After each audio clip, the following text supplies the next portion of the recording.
പരിമിതികൾക്കുള്ളിൽ നിന്നുകൊണ്ട് ജനക്ഷേമ വികസന കാര്യങ്ങൾ മുന്നോട്ട് കൊണ്ടുപോകുന്ന കേരള ബജറ്റിനെ ജിബുംബ എന്ന തലക്കെട്ടുകൊണ്ട് ഇവർ ആക്ഷേപിക്കുന്നതിൽ അത്ഭുതമുണ്ടോ?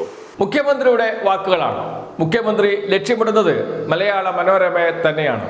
ആസിയാൻ കരാർ മുതൽ മലയാള മനോരമ സ്വീകരിച്ച നിലപാടുണ്ട്. ആസിയാൻ കരാറിന് അനുകൂലമായി എടുത്ത നിലപാട് അതും കൂടി ഉദാഹരിച്ചുകൊണ്ടാണ് കേരളത്തിന് എതിരെ ഏതൊക്കെ തരത്തിലാണ് മലയാള മനോരമ പ്രവർത്തിക്കുന്നത് എന്ന് പറഞ്ഞു വെക്കുന്നത്. അതോടൊപ്പം കേരള സർക്കാർ അവതരിപ്പിച്ച ബജറ്റ്, ആ ബജറ്റിനെ കളിയാക്കിക്കൊണ്ട് ജിം ബൂം ഭ എന്ന തലക്കെട്ട് കൊടുത്തതിനെയും മുഖ്യമന്ത്രി നിശിതമായി വിമർശിക്കുകയും ചെയ്യുന്നു. അതോടൊപ്പം 2 ദിവസം മുമ്പാണ് കേന്ദ്ര ബജറ്റ് വന്നത്. ആ ബജറ്റിന് കൊടുത്ത തലക്കെട്ടുണ്ട്, അത് വരുമാനന്തം എന്ന് പറഞ്ഞുകൊണ്ടാണ്. കോർപ്പറേറ്റ് മീഡിയ എങ്ങനെയാണ് കേന്ദ്ര കോർപ്പറേറ്റ് സർക്കാരിനെയും കേരളത്തിലെ ജനക്ഷേമ പ്രവർത്തനങ്ങളുമായി മുന്നോട്ട് പോകുന്ന സർക്കാരിനെയും കാണുന്നത് എന്ന് എണ്ണി എണ്ണി പറയുന്നതാണ് പിണറായി വിജയന്റെ പ്രസംഗം. ദേശാഭിമാനിയുടെ അവാർഡ് വിതരണ ചടങ്ങിലാണ് മുഖ്യമന്ത്രിയുടെ പ്രസംഗം. ആ വാക്കുകൾ കേൾക്കാം. വായനക്കാരൻ്റെ അറിയാനുള്ള അവകാശത്തെ തങ്ങൾക്ക് ഹിതമായത് മാത്രം അറിയിക്കാനുള്ള കോർപ്പറേറ്റ് അവകാശം കൊണ്ട് പകരം വെക്കുക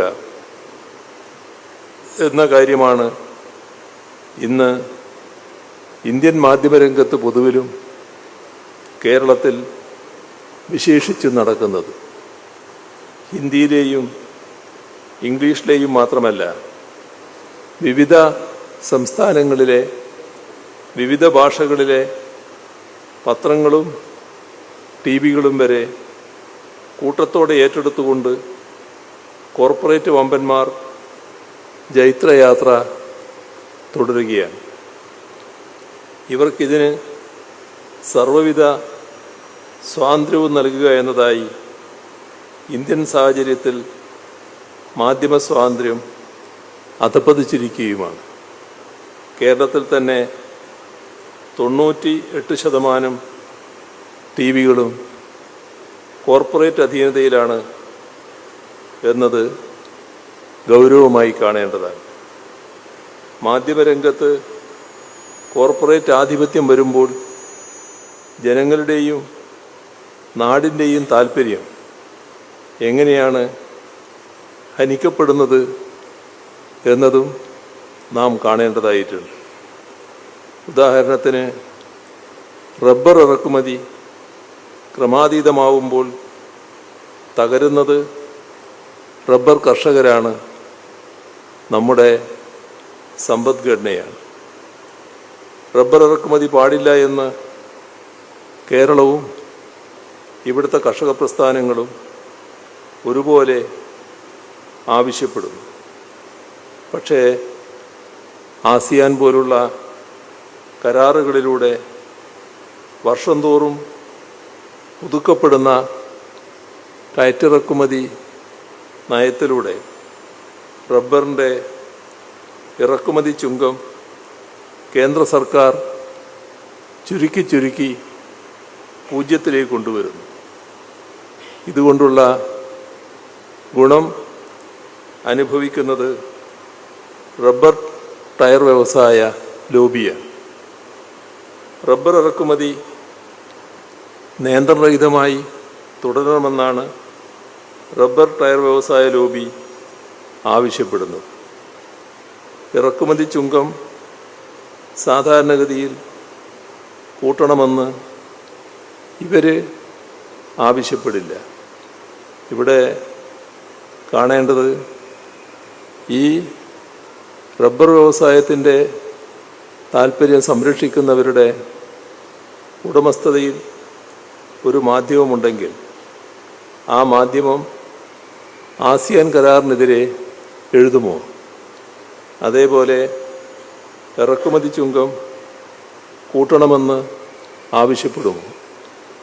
ഇറക്കുമതി ചുങ്കം താഴ്ത്തുന്നതിനുള്ള ന്യായീകരണം അവതരിപ്പിച്ച് വായനക്കാരെ തെറ്റിദ്ധരിപ്പിക്കുകയും അത് ചെയ്യുന്നവരെ ആ മാധ്യമം സംരക്ഷിക്കുകയും ചെയ്യുകയാണ് ഉണ്ടാവുക. അതോടൊപ്പം മറിച്ചുള്ള നിലപാടുകളെടുക്കുന്ന രാഷ്ട്രീയ പ്രസ്ഥാനങ്ങളെ ആ മാധ്യമം കരുതേച്ച് കാണിക്കുകയും ചെയ്യും. ഇത് മാധ്യമധർമ്മമാണെന്ന് പറയാൻ പറ്റുമോ? അതേസമയം ആ റബ്ബർ വ്യവസായിയുടെ താല്പര്യം മാധ്യമത്തിലൂടെ പ്രതിഫലിപ്പിക്കുന്നതാണ് കാണാൻ സാധിക്കുക. മാധ്യമ കോർപ്പറേറ്റ് ശൃംഖലയുടെ ഭാഗമാകുമ്പോൾ സംസ്ഥാന താല്പര്യവും ജനതാല്പര്യവും എങ്ങനെയാണ് ഹനിക്കപ്പെടുന്നത് എന്നതാണ് നാം ഇതിലൂടെ കാണേണ്ടത്. ഇപ്പോൾ നമ്മുടെ സംസ്ഥാനത്തിന് അർഹതപ്പെട്ട വിഹിതം കേന്ദ്രം നൽകാതിരിക്കുക, കേന്ദ്ര ബജറ്റിൽ കേരളത്തെ പൂർണ്ണമായി അവഗണിക്കുക, അങ്ങനെ വരുമ്പോൾ അതിനെതിരെ എന്തെങ്കിലും ഈ കോർപ്പറേറ്റ് മാധ്യമങ്ങൾ പറയുമെന്ന് നാം പ്രതീക്ഷിക്കുന്നുണ്ടോ? നമ്മുടെ അനുഭവത്തിൽ അങ്ങനെ കാണാൻ കഴിയുന്നില്ല.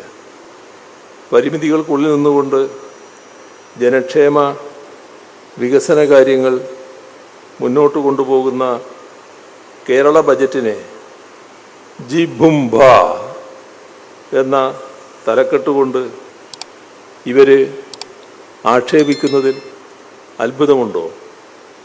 ഇതാണ് നാം തിരിച്ചറിയേണ്ടത്. രാജ്യവ്യാപകമായി കോർപ്പറേറ്റുകൾ മാധ്യമങ്ങളെ വിഴുങ്ങുന്ന പ്രക്രിയ അതിശക്തമായി തുടർന്ന് ഏതാണ്ട് പൂർണ്ണ അവസ്ഥയിലേക്ക് എത്തിയിരിക്കുകയാണ്.